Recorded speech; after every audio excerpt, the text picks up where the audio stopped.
Is like, here's some of my old maps.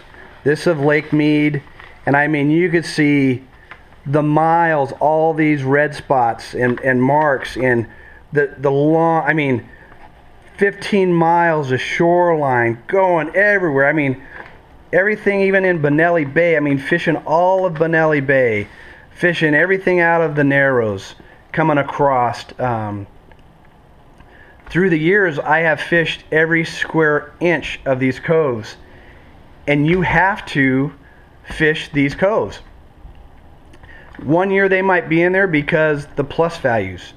The water level might just be right, but you have cover, seasonal grass, but you have the shad back there, the stripers are back there, and the bass are back there. 4 years later, there might not be a fish in this area that's catchable for your technique, so I might have to come across to the other side of the lake. So that's the biggest thing, is that's where time on the water really plays a part. You have to spend enough time on the water to get it. Another big thing here for Havasu, you know, the water levels are more consistent here at Havasu, but you'll see these marks through the years, like these are key areas where I've caught fish. Well, this is an old style maps, so we got some new stuff. I'm going to show you the difference between this and the new stuff. So the interesting thing is, those are the new, you know, the old style maps, the fishing maps. The topography is not as detailed as it is nowadays. Man, you have scratch marks all up and down it because you're trying to figure out where these fish are. But I'm going to show you the really cool stuff nowadays, and it's the new Lowrance electronics, that HDS touch. I mean, you got to check this out, and I'm going to show you one of my lakes with my waypoints on them, but I'm going to show you how much I fish. It's not easy. I mean, I try to fish harder than everybody else, and I'll cover more water than everybody else, and that's the biggest thing on pre-fish, is I'm putting in the time to do it right. Okay guys, here's the honest truth of pre-fishing. It's a lot of work. I mean, I can't emphasize enough how hard it is to wake up at 6 o'clock in the morning, cover miles and miles of shoreline, take really good notes, pay attention for every detail you see out on the water, and build a program, build a template for that tournament that's coming up.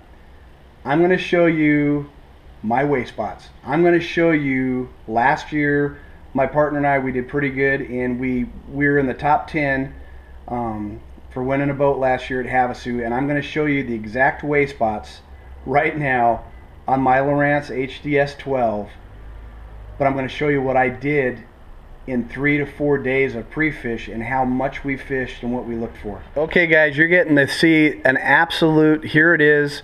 Here's Lake Havasu from last year. All of these blue dots, which is kind of an illusion because there's way more than that in there.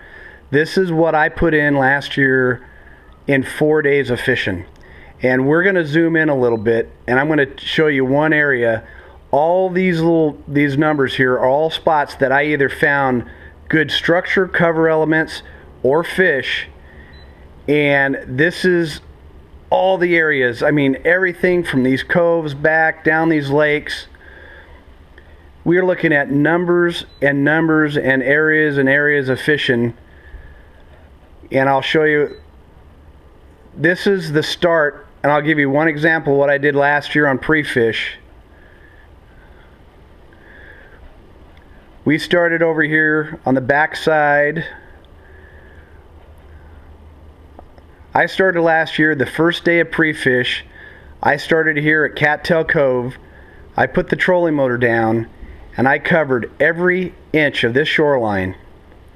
Every inch, and all these little dots are either good structure, cover elements, or I saw fish all the way down. And at the end of the day, I end up right here at this map, and that was just one day.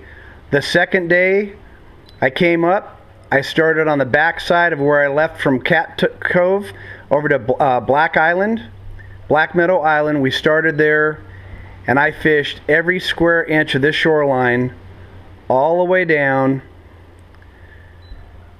to Whipple Bay. That was day 2. Day 3, I covered from Whipple Bay every one of these coves, every square inch of shoreline, all the way down till I got past the Site 6 launch ramp, all the way down here. So what I'm saying is I spent days and hours to cover as much shoreline as possible. And the interesting thing is that of all these little dots and all these way spots that I thought I saw, I saw fish in tournaments, or I saw good cover structure elements, we still only caught 5 fish the first day, and we caught 4 the last day, and we missed winning the boat by 1 fish. But that's how much water that I'll cover in a day and try to find key elements, point values plus the plus values, build a game plan, figure out what lures are going to work the best, and go out there and fish. And that's the hardest part of this.